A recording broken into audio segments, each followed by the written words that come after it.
Today is May 28th. On the 28th of May 1999, after 22 years of restoration work, the masterpiece The Last Supper is put back on display. Who painted The Last Supper? Use the link below to submit your answer and win an amazing prize.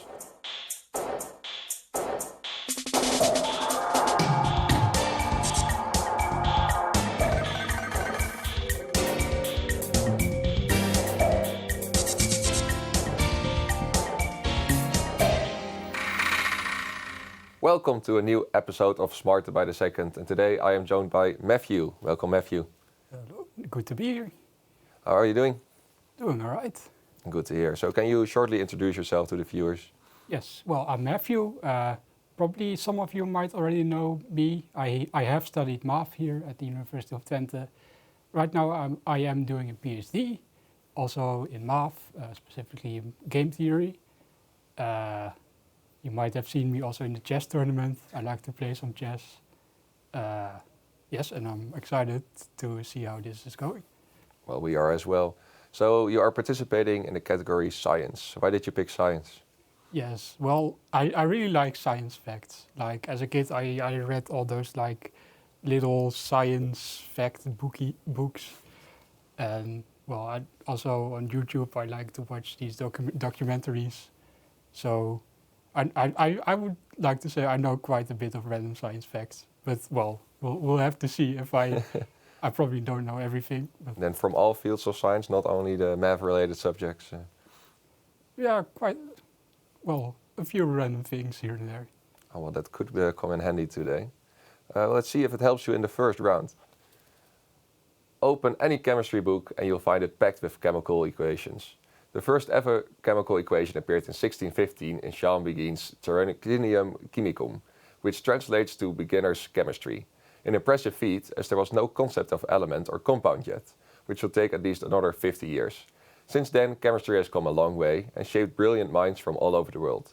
Here are 9 birth countries of famous chemists. I will give you the name of the chemist and you have to tell me from which country they originate. So the countries you can choose from are New Zealand, Denmark, the Netherlands, Mexico, Sweden, Germany, Ireland, France and Poland. Is chemistry one of those fields that you are interested in? I know a bit, but I'm not that confident I know much about chemists specifically. Well, at least you still have your 5 lifelines as you start here. So even if you know nothing, you can still pass the first round. So we'll see how you do. Best of luck. Yep. First one, Louis Pasteur. France. Marie Curie. Poland. Ernest Rutherford. Let's say Germany. Otto Hahn. Denmark. Jacobus van 't Hof. Netherlands. Niels Bohr. Let's say this one Germany, and then the one Germany at Sweden. Mario Molina. Mario Molina. Mexico. Alfred Nobel. Oh, Nobel is Sweden, and then the one from Sweden put it at Ireland. Robert Boyle. New Zealand. Want to stop the time? Stop the time. Yes. So we are looking for 5 correct answers. Do you think you have 5, or do you want to use a lifeline here? Let's count. Okay, I'm confident about Poland, Netherlands, Sweden. Ooh, the other ones I'm not sure. Okay,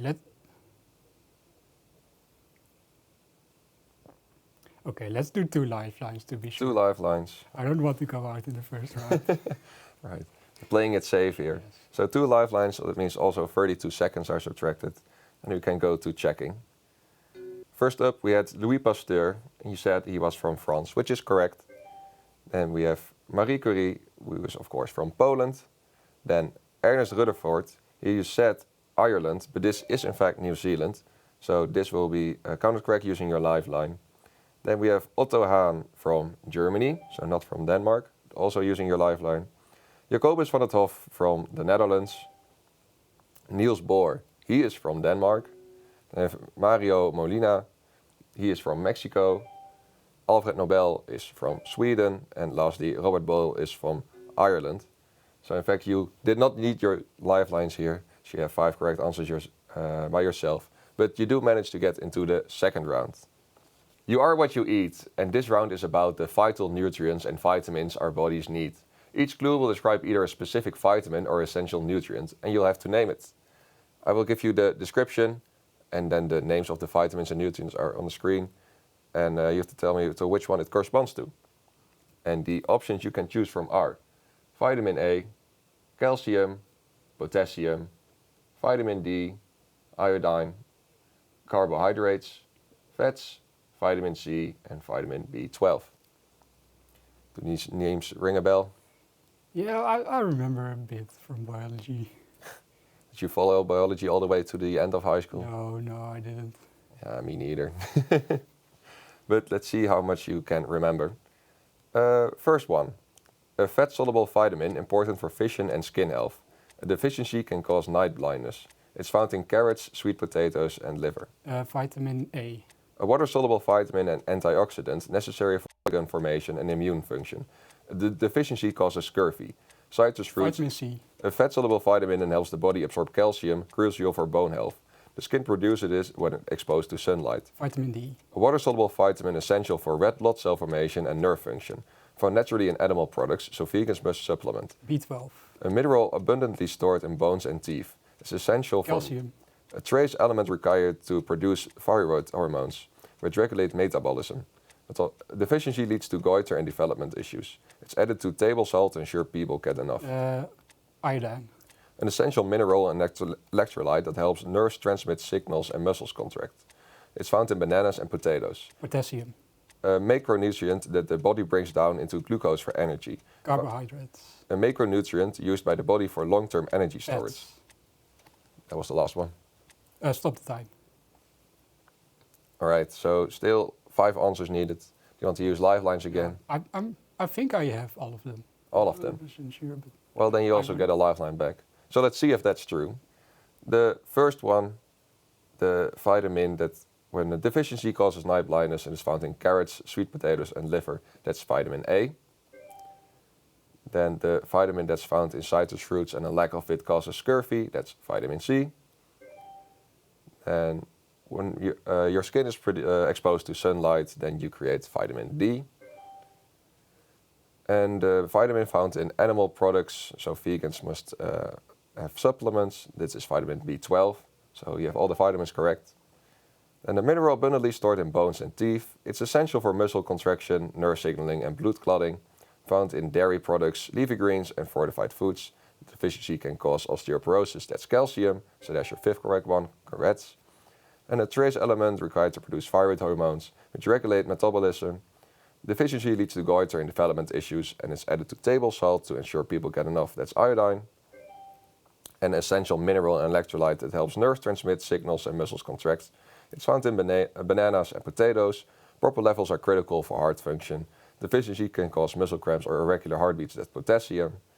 Then the macronutrient that the body breaks down into glucose for energy, found in foods like bread, pasta, fruits, and is the primary energy source in most diets, that's carbohydrates. This means you get the last one as well. It's the macronutrient used by the body for long-term energy storage, insulation, and making cell membranes and hormones. Found in foods like oils, butter, nuts, and meat. And they come in saturated and unsaturated forms, that's fats. So indeed you have all of them. Very well done. So that means you also get a lifeline. And we can go on to round number 3. Do you want all of the benefits of a cat without actually owning one? In the 60s, Japan gave us the cat meow machine, designed to scare off rats and mice. Unfortunately, these rodents were not fooled, and the machine was incapable of cuddling you at the end of a long day. On the plus side, it didn't rip your sofa to shreds or drop any dead gifts at your feet. Now let's look at some inventions that actually made a difference. Here are 9 historic inventions. You get an early picture, and I will name the inventor. These are the options you can choose from. We have the camera, the radio, the printing press, the stethoscope, the telephone, the battery, the electric motor, the microscope, and the computer.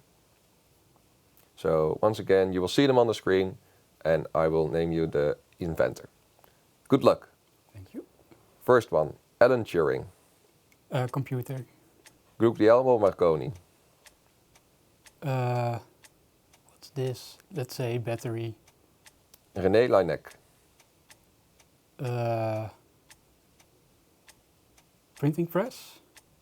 Johannes Gutenberg. Okay, this is a printing press. And the previous one was, let's say radio. Alessandro Volta. This is a battery, and the other one was an electric motor. Nicephore Niepce. Camera. Anthony van Leeuwenhoek. Microscope.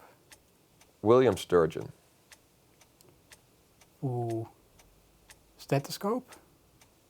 Alexander Graham Bell. Telephone. Stop the time. So now we need 6 correct answers. Do you think you have them? Yeah, I'm confident. Right, so no lifelines here as well. And then we can go to checking. First up, we have Alan Turing, who created the computer. And Guglielmo Marconi. This is not a stethoscope, this is the radio. And then we have René Laennec, and this is the stethoscope. Johannes Gutenberg, he had the printing press. Alessandro Volta as the battery. Nicephore Niepce is the camera. Then our own Anthony van Leeuwenhoek, who created the microscope. William Sturgeon, this is the electric motor. And at least as the last one, Alexander Graham Bell with the telephone. So you just scraped by with your 6 correct answer here. So congrats. Thank you. So you're being you're not just throwing around your lifelines here. But that's the perfect strategy here. So let's go to the 4th round. Physics is concerned with describing phenomena that occur in the smallest scale at quantum level and explaining large-scale phenomena on intergalactic scales. With how far physics has progressed, it is important to know that progressing either field, either small-scale or large-scale physics, is definitely no light matter. This round is, however, 9 light phenomena. I will give you 9 descriptions, and you have to tell me what I am describing. And the options you can choose from are reflection, fluorescence, interference, dispersion, phosphorescence, polarization, emission, refraction, and the photoelectric effect. So now we're moving to a physics round. Do you think that suits you? Yeah, they all ring a bell. They all ring a bell, that's good to hear. Well, let's see if you can match them. Good luck. First one. The ability of certain substances to absorb high energy light and re-emit it almost instantly at a lower energy. Photoelectric effect. Change in direction of light when it strikes a surface, causing it to bounce back into the original medium rather than pass through or to be absorbed. Reflection. Separation of different wavelengths of light when passing through a medium, typically causing a spread into distinct colors due to varying degrees of bending. Refraction. Delayed re-emission of absorbed light, where certain materials continue to glow even after the initial source of excitation is removed. Fluorescence. Release of photons by atoms or molecules as their electrons fall from higher to lower energy levels, producing light of specific wavelengths. Phosphorescence. Change in speed and direction of light as it passes from one transparent material into another, often resulting in a bent appearance.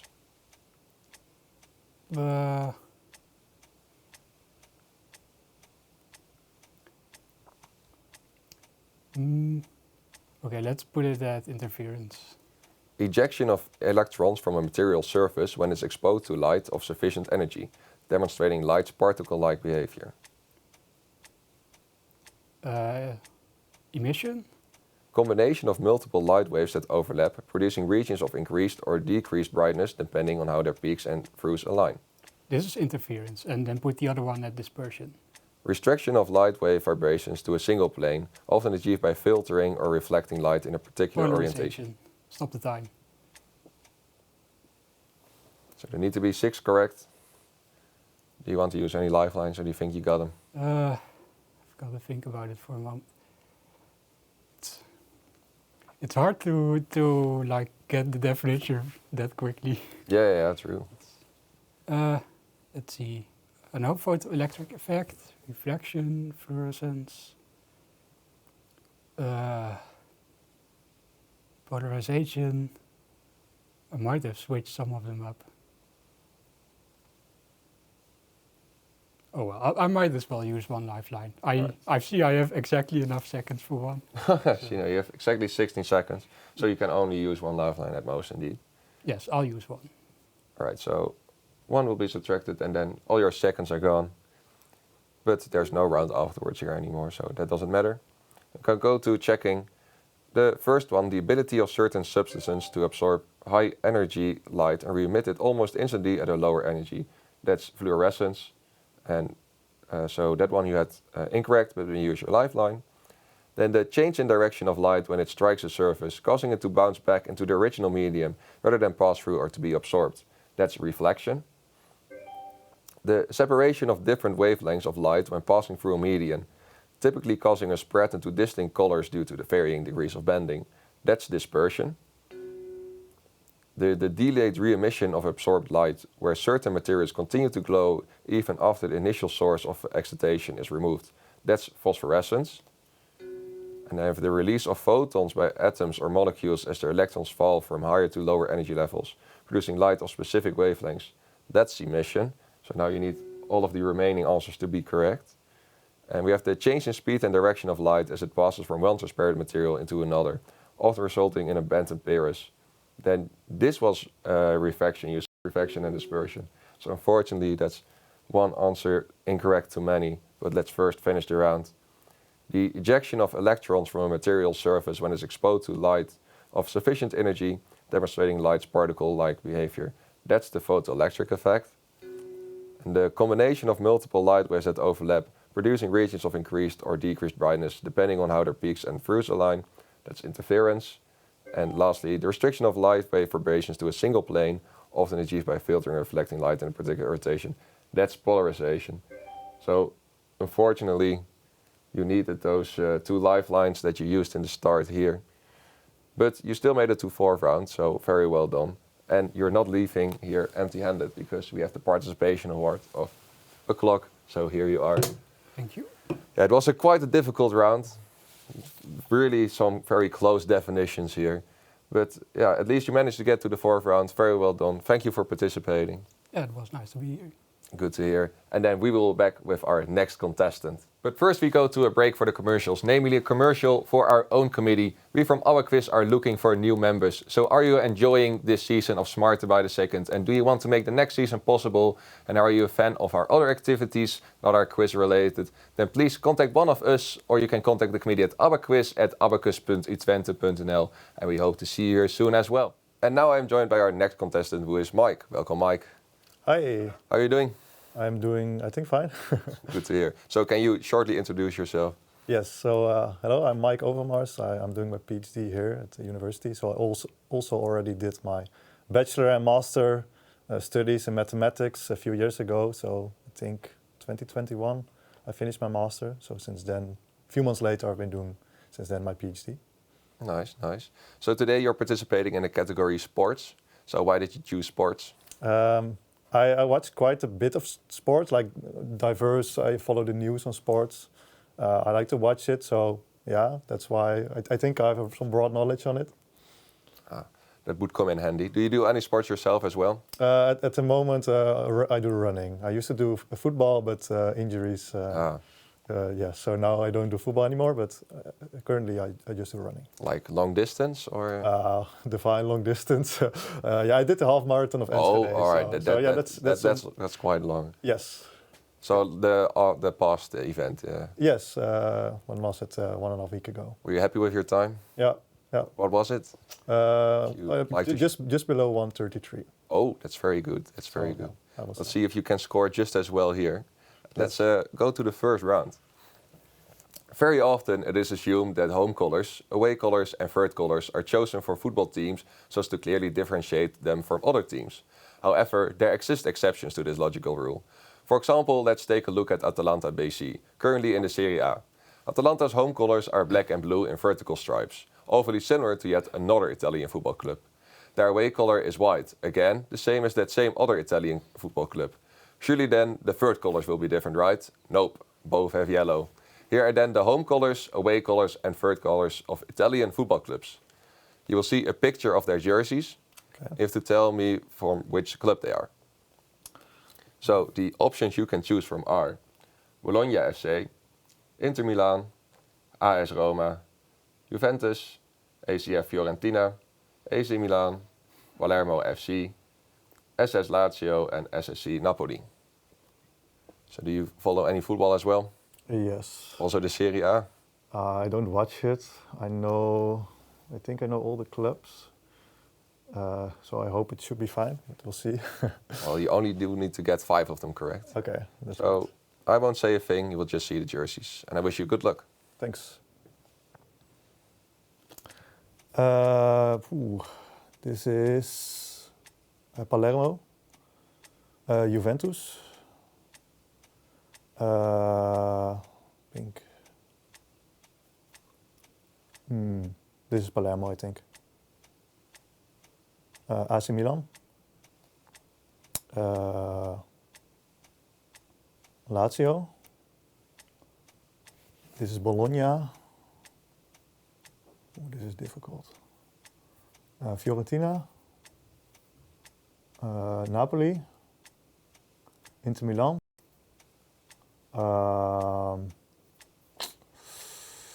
Yeah, okay. So this one is. Oh, this was the last one. Yes. Okay. Yeah, Phil and AS Roma. That's not correct. Let's stop the time. Yeah, stop the time. I'm not happy about that. It doesn't need to be perfect. I know. Oh, this sucks. I wanted to not use any lifelines at the start. It was way more difficult than anticipated. Juventus is correct. Inter Milan is correct. AC Milan is correct, I think, but Bologna looks the same. I hope we didn't swap Lazio and Napoli. I will use one. 1 lifeline. So Yeah. also you lose then 16 seconds Yes, yeah, to be sure. to stay on the safe side. Yeah, yeah. You do want to make it to round 2. Yes, yeah, yeah. Do one lifeline. All right, 1 lifeline is used. Now you can go to checking. So first up, this one you left empty, and it is indeed AS Roma. Okay. I thought I didn't have that. Then the second one, here we have Juventus. Stupid. Then the third one, this is I think the only club that's not in the Serie A, but it's the recognizable pink from Palermo. Oh, maybe I'll have everything. Actually. This is AC Milan. Then we have SS Lazio. So that's your 5th correct answer. So no lifelines were needed. Let's see if you get your lifeline back. Then we have Bologna. Then we have Fiorentina. Still hunts me from their match against FC Twente. Yes. Then we have Napoli, which means that the last one is correct as well, which is Inter Milan. So you do keep your 5th lifeline, but you lose your 16 seconds either way. Yeah, stupid, but at least we are through. First round, right? Yes, and now let's immediately go to the second round. England can certainly be credited with inventing many of the sports that are still popular today. However, England has not always been the dominant force in those sports. In fact, it could be argued that many of the sports invented by England, such as boxing and cricket, are practiced far better by other countries. So with any luck, in a few, we will have a new sport in which we can beat England again. 9 origins of sports. So I will give you the sport, and you have to tell me the country that it originates from. Okay. And the countries you can choose from are Greece, Norway, Canada, United States, England itself, Japan, Korea, Scotland, and Iran. So any familiarity with the history of sports as well? Little bit. All right, we'll see how you do. First one, football, Scotland, basketball, United States, judo, Japan, wrestling, Iran. polo, That's England. skiing, Norway, taekwondo, Korea, ice hockey, Canada, golf, Scotland, and where I said Scotland, Greece. Stop the time. I think 5 should be correct. All right, so no lifelines this time. No, I'm not sure if all are correct, but if 5 are not correct, then then that's a shame. Yeah, A bit more confident than last time. yeah, a bit more confident now. All right, then we go to checking. So first up, we have football. Oh. which now you have Iran, but I think it's not from Iran. This was from England. It's one of the sports that England only succeeded in, I think, in the 60s, and then afterwards they not won a World Cup anymore. Then we have basketball, which is from the United States. We have judo from Japan. Yeah. Then wrestling, that's from Greece, Oh. from ancient Greece. We have polo from Iran. Oh, those are 3 are swapped. Okay. Yes, and then we have skiing from Norway, so now you're back on track. Taekwondo from Korea. Okay. Yeah. That's ice hockey from Canada for your 5th correct answer, and golf from Scotland. Okay, did something wrong with the swapping, but yeah. But at least you did not mess up a lifeline again. Yeah. So very well done, and we can now go to the 3rd round. Water polo is often considered as one of the most toughest sports to play. You need to keep your head above the water while multiple opponents are trying to pull you under using the foulest ways imaginable. It shows peak human performance. The same is often not said about this sport. Here are 9 terms often used in darts. I will give you a description, and you have to tell me which term I am describing. So the options you can choose from are Robin Hood, a 9-darter, big fish, the basement, hockey, madhouse, lipstick, Shanghai, and bed and breakfast. That's difficult. Do you consider darts a sport? Or I consider it a sport. Yeah, why not? do you follow any of it? Usually watch the World Cup, but a bit of it at least. So are you familiar with these terms? Well, not all of them, so it will be difficult, I think. In this 3rd round, you need 6 of them to be correct. Yes, I know. All right, then good luck, and then let's start. It's throwing a perfect leg with the minimum number, 9-darter. finishing a leg on double 1.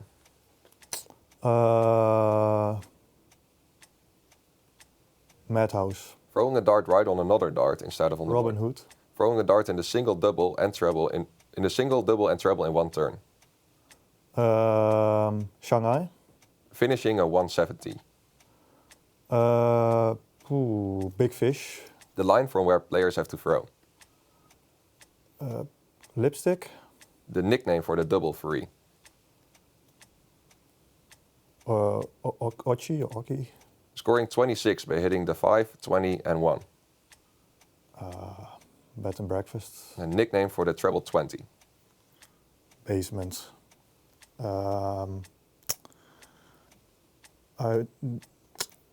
The madhouse should be a 25 and 1 and swap that with the one I filled in there. If that makes sense. Stop the time.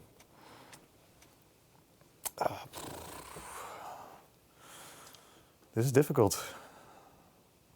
No one said it was going to be easy. No, Robin Hood should be correct. 9-darter big fish, I think also. Shanghai is correct. I think madhouse, but it could be.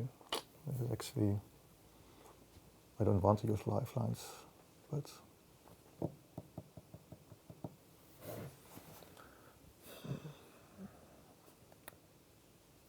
yeah, I'm not sure on Oki, basement, bed and breakfast at all. On lipstick, maybe correct. At least one, but Lifelines are no use to you if you don't not make it to round 4, of yes, course. I used 2, but 2 lifelines. but maybe I actually have 6, but I'm not sure at all actually. Yeah. Right. So 2 Yeah. lifelines. Then I have over 100 seconds left for the final one, right? Yes. So Okay. Yes. Yes, and okay. then- two lifelines is fine. Right, 2 lifelines used, 32 seconds subtracted. And then we go to checking. First one, that was throwing a perfect leg with the minimum number of throws needed. That's a 9-darter. Then we have finishing a leg on double 1. Here you first had madhouse, which would have been correct. So too bad. But now we use one of your lifelines. And throwing a dart right on another dart instead of on the board. That's a Robin Hood. Then hitting the single, double, and treble in one turn. That's a Shanghai. Okay, I need 2 more. Then the highest finish possible, a 170, that's a big fish. Yes. The line from where players have to throw, that is the Oki. Okay. So now you use your lifeline, and this is your 6th correct answer. The nickname for the double 3, that's all the way down on the board, so that's the basement. That makes sense. I didn't think of it. And scoring the 26 by hitting the 5, 20, and 1, that's a bed and breakfast. And lastly, the nickname for the treble 20, it looks like lipstick, because it's just the red square there. So very well use of your lifelines. Yes, I was doubting it, but it's actually perfect. Yes. Okay. And now you still have a bit over 100 seconds for the fourth round. Yep. Sports have become a huge part of people in their day-to-day life. The most popular sport here in the Netherlands is football, and many support their regional club religiously. Watching from home, sitting in front of the television, wearing the jerseys, caps and scarves, screaming at the referee when he makes a decision in favor of the opponent. Of course, there's only one way better to experience football, and that is to be right next to the field. There are 9 of the largest football stadiums in the Netherlands. You will get a picture of them, and I will say the club, is to tell me the name of the stadium. Yes. So the names you can choose from are the Philipsstadion, Radverlegstadion, de Johan Cruijff Arena, Stadion Galgenwaard, Gelredome, Euroborg, Abelenstra Stadion, AVA Stadion, and the Grolsvesten. I think these names are familiar to you. Yes, it should. I think this should be fine. All right, then good luck. First one, PSV, Philipsstadion, FC Twente, Grolsvesten, FC Utrecht, Galgenwaard, AZ, AVA Stadion, AFC Ajax, Johan Cruijff Arena, FC Groningen, Euroborg, Vitesse, Gelredome, NAC Breda, Radverlegstadion, SC Heerenveen. Abelenstra Stadion. Stop the tijd. Oh, stop the time. Yeah, that's correct. All right, then without further, we can just go to checking. Yep. First up, we have PSV in Eindhoven with the Philipsstadion. Then we have our own beautiful Grolsvesten here in SC Twente. Going to go there this night. Oh, nice. And then we have in Utrecht, we have the Galgenwaard. AZ, we have the AVA Stadion. AFC Ajax, they play in the Johan Cruijff Arena. SC Groningen in the north, they have the Euroborg. And then Vitesse, at the time of recording, it's still a football club. Maybe we have to rectify this. But this is the Gelredome from Vitesse. We have NAC Breda, we have the Radverlegstadion. And lastly, SC Heerenveen with the Abelenstra Stadion. So perfect round there, which also means you get a lifeline. Nice. So congratulations, you made it to next week. And then we will see you there. Great. And then this brings us to the end of the episode. But first, the answer to today's viewer question. The answer is Leonardo da Vinci. Congratulations to the winner. Thank you for watching, and we hope you tune in next week to a new episode.